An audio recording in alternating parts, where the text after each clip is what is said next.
Welcome back to the channel. We're diving into another week filled with twists, turns, quiet moments that speak louder than words, and the kind of tension that you can feel building even when nobody is saying anything out loud. The week of December 8th through 12th, 2025 brings that slow burn intensity. The kind where every conversation feels a little heavier, every choice has a shadow behind it, and every relationship is shifting, whether people realize it or not. This week gives us emotional standoffs, unexpected connections, subtle betrayals, and those soft, in-between moments where characters finally say the things they've been holding on to.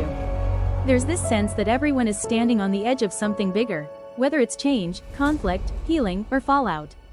Secrets feel a little closer to breaking the surface, alliances feel more fragile, and a few people are walking into situations they can't fully control but can't walk away from either. We're also seeing those ripple effects, the ones that come from decisions made weeks or even months ago, finally catching up.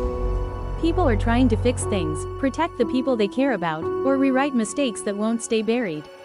And underneath it all there's this mix of hope, uncertainty, and pressure that makes every scene feel just a little unpredictable.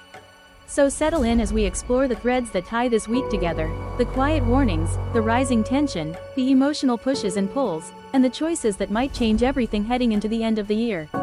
If you enjoy these weekly deep dives, make sure to like this video, drop a comment with your thoughts, share it with other fans, and don't forget to subscribe so you never miss what's coming next. Your support truly keeps this channel going, and I appreciate every one of you being here each week. Let's break it all down together.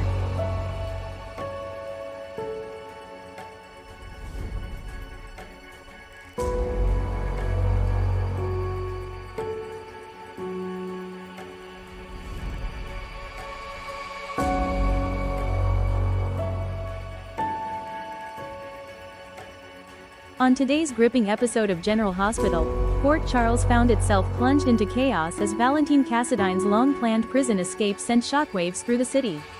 This wasn't a frantic, desperate breakout. This was calculated, strategic, and executed with the kind of cold precision only Valentine could pull off. He revealed to Carly that he had help on the inside, a guard who looked the other way, proving that Valentine has been several steps ahead of everyone this entire time. When he appeared at Carly's house, she was instantly torn. On one hand, she wants revenge on Jack Brennan more than anything. Valentine represents a possible weapon in that battle. But on the other hand, Valentine himself is dangerous, unpredictable, manipulative, and far too comfortable crossing lines Carly doesn't want to cross anymore. She gave him the key to her shed, a temporary lifeline, but her instincts kept screaming at her to pull back. Eventually, she told him to leave, but the damage was already done. Valentine had forced his way back into her orbit. Meanwhile, Jocelyn made a discovery that could blow everything open. While sitting on the couch, she noticed a first aid kit tucked underneath, one that clearly didn't belong to her or Carly. It was Valentine's. That one small object opens the door to a much bigger truth, and Jocelyn is not the type to ignore red flags. Her suspicion is rising, and it's only a matter of time before she starts following the trail. Across town, the police are scrambling. Valentine's escape is a top priority, and Dante, already stretched thin, assigns Nathan to keep a close watch on Lulu and Charlotte. It's a necessary move, because Valentine's next stop could be anywhere, and history shows that Charlotte is always his emotional pressure point. Lulu, sensing the danger closing in, becomes deeply protective. She tries to keep Charlotte inside, safe within the walls of the house, convinced that Valentine could appear at any moment. But Charlotte complicates everything. She tells Lulu flat out that she can't promise not to see her father. No matter how intense the situation becomes, Charlotte's bond with Valentine remains unbroken. That emotional conflict only heightens the tension in the household. And while the Cassadine drama spins out of control, another secret simmers beneath the surface. Marco is hiding the truth from Lucas, his involvement with Sidwell, and worse, how woven he is into the web surrounding Valentine's escape.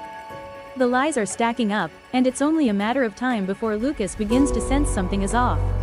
As the episode draws to a close, one thing becomes clear: Valentine's return to Port Charles isn't temporary. He has plans, big ones, and they're going to affect Jack Brennan, Carly, and anyone standing in his way. Carly must soon decide whether she's willing to collaborate with a fugitive for the sake of revenge, or whether she will sever ties before things get even more dangerous. And Jocelyn, armed with the first clue sitting right in her living room, might be the one who uncovers the truth before anyone else. The stakes are rising, alliances are shifting, and Port Charles is bracing for the storm Valentine Cassadine is about to unleash.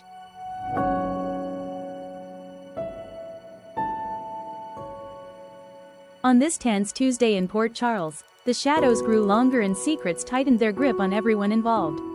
Valentine, ever the strategist, managed to send a discreet yet emotional message to Charlotte, a single key tied with a blue ribbon, using Carly as his reluctant messenger. It was his way of saying he was alive, still moving pieces behind the scenes, and urging his daughter to stay exactly where she was. But while he played his quiet game of control, Anna Devane was fighting her own battle. Held captive, trapped without answers, she demanded to know why she had been taken, even as Dante, uncertain of her loyalties, couldn't ignore the possibility that she had aided Valentine's escape. Meanwhile, the criminal underworld tightened its hold. Sidwell revealed he had something devastating, the murder weapon from Dalton's case, tainted with Laura's DNA. With it, he blackmailed Sonny into giving up his peers. And as this threat loomed, Drew Kane's memories began to return. Fragments of the night he was shot, the safe he opened, and Willow's ring he retrieved before the bullet struck him down. At Carly's house, tensions stretched thin. Although she allowed Valentine to hide in her attic, her patience quickly eroded. Valentine's presence was becoming more of a burden than a favor. Across town, Lulu Spencer finally reached her limit with Brennan.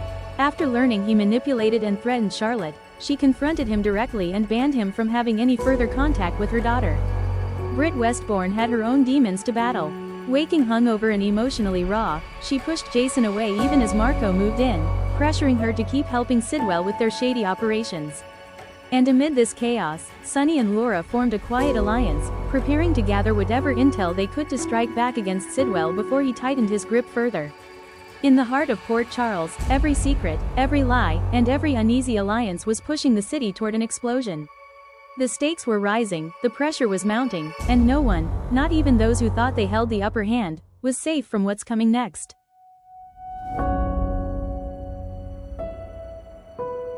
On this turbulent Wednesday in Port Charles, the truth refused to stay buried. Curtis Ashford's world came crashing down when he was placed under arrest, charged with obstruction of justice and making false statements after security footage revealed his secret meeting with Selena Wu at the Savoy on the very night Drew was shot. As Curtis faced the weight of his choices, the fallout rippled through town, leaving Portia shattered. News of his arrest sent her into emotional and physical collapse, forcing her to confront not only the danger to her pregnancy, but the guilt of her affair with Isaiah Gannon, a truth she could no longer outrun. In her desperation, she confided in Isaiah, realizing that exposure could destroy everything she's trying to protect. Across the water, a different kind of prison tightened its grip. Anna Devane awakened to the chilling realization that her captor was none other than Pascal, and that she was being held on Spoon Island. The fragments of cryptic notes, whispered names, and ominous symbols pointed her toward a horrifying possibility: that her captivity somehow tied back to the legacy of Cesar Faison. Determined, sharp, and refusing to break, Anna began piecing together Pascal's motives, preparing herself for the escape she knew she must make. Meanwhile, Willow braced for a battle of her own. In a quiet room transformed into a mock courtroom, she practiced her testimony under Suzanne's watchful, impartial eye. Willow tried desperately to project strength, but the cracks showed. Her fear of failing under cross-examination, of losing her children, hung over her like a storm cloud threatening to burst. Elsewhere in Port Charles, decisions of the heart carried consequences of their own. Michael Corinthos turned to Christina for guidance on how to explain Willow's marriage to young Wiley. Christina urged honesty, compassion, and reassurance, reminding Michael that stability, not perfection, is what Wiley needs most. In the world of business and ambition, Jens Sidwell made his next move. Pitching a too-good-to-be-true proposal to save deception by selling minerals at cost, he tried to frame himself as their unlikely savior. But Brooke Lynn and Felicia saw through the polished exterior. His charm didn't match his history, and both women sensed danger curling beneath the offer. As the day ended, the board pieces continued shifting. Curtis's future, and his family's future, hung in the balance. Anna prepared for the fight of her life. Willow moved closer to the trial that could define her fate. And Sidwell's shadow stretched deeper across Port Charles, promising chaos in the days to come. Curtis Ashford's world imploded today as he found himself in handcuffs, arrested for obstruction of justice and making a false statement after surveillance footage exposed his secret meeting with Selena Wu at the Savoy on the night of Drew's shooting. What began as a moment of triumph for Drew, who thought Curtis's arrest might finally clear the path for Willow's charges to be dropped, quickly shifted when Curtis stunned him with an unexpected proposition. Instead of dividing them, Curtis suggested they work together, hinting at a deeper plan that could either save them both or drag them into even more dangerous territory. The tension between them signaled the start of a complicated alliance neither man saw coming. Meanwhile, Port Charles was rocked by romantic and emotional turmoil as Michael finally confessed to Jacinda that their connection wasn't just about his alibi, there were real feelings involved. Their shared moment, brief and vulnerable, didn't go unnoticed. Nina saw everything, and her expression made it clear that this discovery is about to ignite a whole new wave of fallout for everyone involved. At the same time, Portia's quiet anxiety turned into a medical emergency.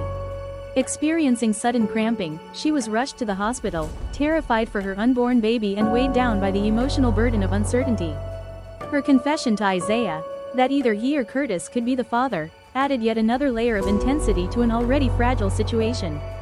Jordan stepped in to support Curtis in the aftermath of his arrest, working with him on a strategy to minimize the damage while trying to reconcile her own complicated feelings.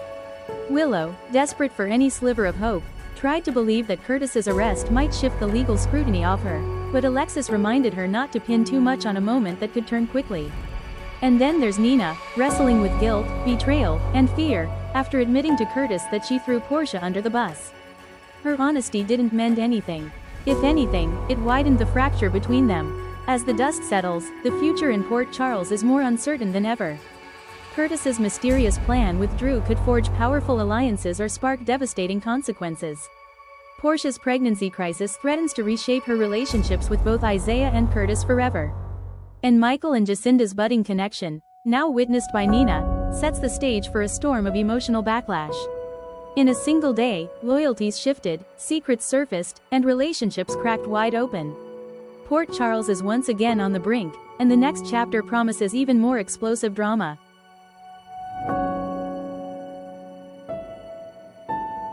This episode of General Hospital delivered high-stakes drama, emotional confrontations, and shifting alliances that could change everything moving forward.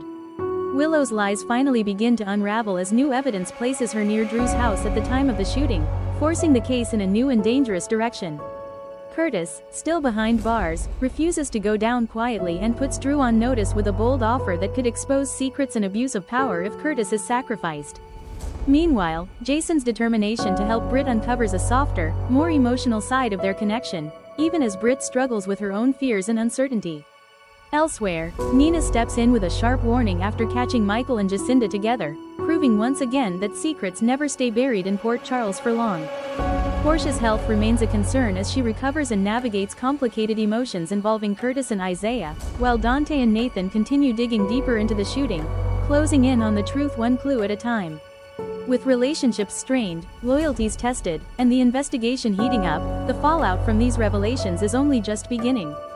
If you enjoyed this recap, be sure to like the video, leave your thoughts and predictions in the comments, share it with other General Hospital fans, and subscribe to the channel for more recaps, breakdowns, and all the latest Port Charles drama.